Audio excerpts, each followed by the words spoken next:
আমাদের শরীর একটি বাড়ি, আর ইনসুলিন হল চাবি।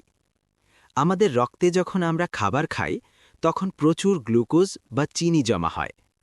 এই চিনিগুলো হল শরীরের জ্বালানি। কিন্তু এই চিনিগুলো রক্ত থেকে কোষের ভেতরে ঢুকতে পারে না। কোষের দরজায় তালা লাগানো থাকে। এই তালা খোলার চাবি হল ইনসুলিন, যা প্যানক্রিয়াস বা অগ্ন্যাশয় থেকে বের হয়।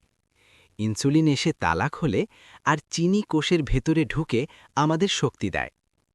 ডায়াবেটিস রোগীদের সমস্যা হল, এক, হয় তাদের শরীরে ওই চাবি বা ইনসুলিন তৈরি হচ্ছে না, টাইপ 1 ডায়াবেটিস, অথবা চাবি আছে কিন্তু তালাটা জং ধরে গেছে, চাবি দিয়ে খুলছে না, টাইপ 2 ডায়াবেটিস। ফলে চিনিগুলো কোষের ভেতরে ঢুকতে না পেরে রক্তে ঘুরতে থাকে এবং রক্তে চিনির মাত্রা বেড়ে যায়। আমরা কি শিখলাম?